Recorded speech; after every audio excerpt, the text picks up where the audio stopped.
Once again, warrior, you know what? Meta has broken their promises once again.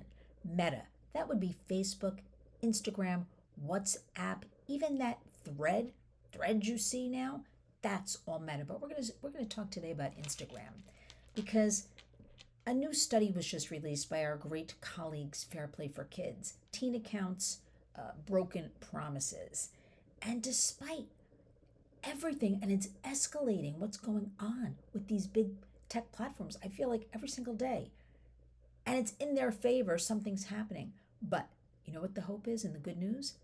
The warriors, you, others are fighting back. We have loads of parents that are coming forward. There are lawsuits pending. We need some guardrails around this big tech and our kids. I want to tell you about this report though.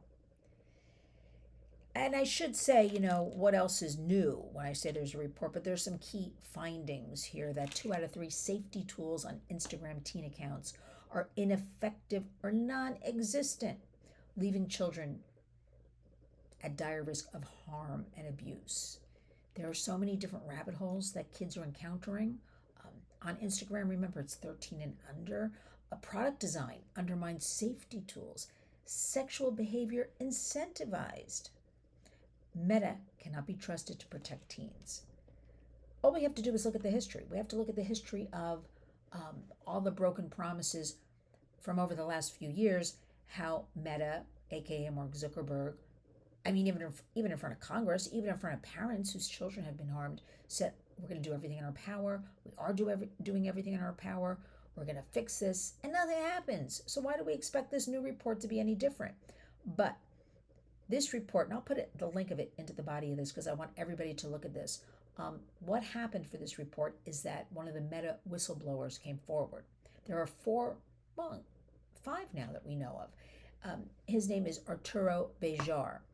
And he wanted, this is his quote, and I want to share it with you. I want parents to know, what parents should know. The teen accounts charade is made from broken promises. Kids, including many under 13, are not safe on Instagram. This is not about bad content on the internet. It's about careless product design. Meta's conscious product design and implementation choices are selecting, promoting, and bringing inappropriate content and compulsive use to children every day. So if you have a former, employee of Meta, a whistleblower, coming forward, and remember, we held a press conference with Dr. Jason Sadizan. That was about a week and a half ago. No, I think it was last week. So much going on, I lost track of time. It was last week at the Meta headquarters right here in New York City. He's a whistleblower. And they're all saying the same thing. They could not stand by and watch how this platform, Meta, is on purpose developing product. Not only are they just careless, they are harming kids. They are hurting our precious kids. So the story with this whistleblower, Arturo Béjar, he says in March 2025, he assessed Instagram's safety tools for teens using teen accounts, test accounts. In June and July, Cybersecurity for Democracy, another group which is based out of NYU and Northeastern University, worked with Béjar to independently verify the testing results. So he didn't do it on his own. He had 2 other helpers, as we like to say. The testing evaluated 47 of the 53 Instagram safety tools, 47 out of 53, on their website under tools. Our tools, features, and resources to help support teens and parents. Each tool was given a red, yellow, or green rating following the rubric and methodology in the report. And guess what? 47 of the 53 got the red light. Isn't this shocking? So we know that we cannot trust Meta. We cannot trust any of the platforms, but right now I'm talking about Instagram and Meta. What are we going to do? We're going to talk about it. Number 1, we're going to raise awareness. Number 2, you're going to know what your kids are doing online. You got to talk to them. You got to know. You got to see what's happening. And you got to talk to your kids open and honestly because they're seeing everything online anyway. That's what you have to do. And then you got to go the extra yard. You got to join the warriors. You have to reach out to your senators and representatives and tell them to pass KOSA, Kids Online Safety Act, which puts children's safety first. We at the Warriors are working extensively on KOSA, KOSA. We believe in it. You've heard me talk about it. Now is the time so we can get it passed in this session of this Congress. We don't have to start from the beginning again. So join me. The call to action, again, I'm going to put this full report. I really want you to read it. I really want to keep driving it home. It is not safe for kids to be online. Now, that being said, we're online now. We're all online. We live in a digital world. So we got to work with what we have. But you know what we have? We have each other to depend on. We have resources. We have talking to our kids. We have Delay is the Way. Our great friend Chris McKenna, Protect Young Eyes, he always says, delay is the way. Get the kids off the devices. Start with 15 minutes a day.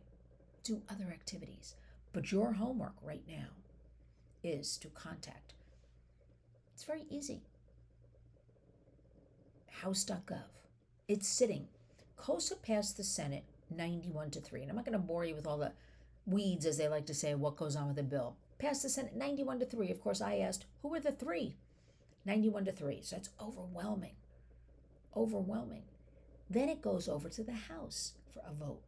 Now, the thing with the House is that Speaker Mike Johnson is just letting it sit there. He's not putting it on any kind of schedule to go for a vote. We thought with the last Congress, we thought for sure. This is a bipartisan bill sponsored by Senator Marsha Blackburn from Tennessee and Senator Richard Blumenthal from Connecticut. We thought for sure, we were confident. Just didn't go for a vote. Just disappears, doesn't get put on the schedule. We know everybody's busy. This is about our precious kids. The only piece of legislation was the Take It Down Act, the first piece of child safety legislation in almost 30 years. This is shocking. You're going to join us. You're going to go to house.gov. You're going to find out who represents you, and you're going to drop them a line. You've got emails there. You've got phone numbers. And you're going to say, we want KOSA, K-O-S-A. Again, I'll put that in the body of this video so you know what to ask for. And we've got to get a hold of our kids. I'm very frightened. I'm seeing things play out. We are warriors, so we don't get frightened, but I'm seeing things play out in front of us. It really is this runaway train where there's very little accountability. It seems like with everything else going on in the country, the kids are falling to the bottom of the totem pole, so to speak. I guess I can still say that. And we're fighting tooth and nail. And the only thing I can do, because I talk to my colleagues, and we're endless meetings and conferences and summits and roundtables and with the White House and all over. It starts at home. It starts with you. It starts in the community. Talk to your kids. Honor our hashtag, Community Creates Change. Again, I'll put all of this about Meta failing our children. Once again, how much can we take? How many slaps in the face can we take where they're allowed to get away with this? Not on our Warriors watch. Join us. Remember, each and every day when you wake up, go out and be a warrior.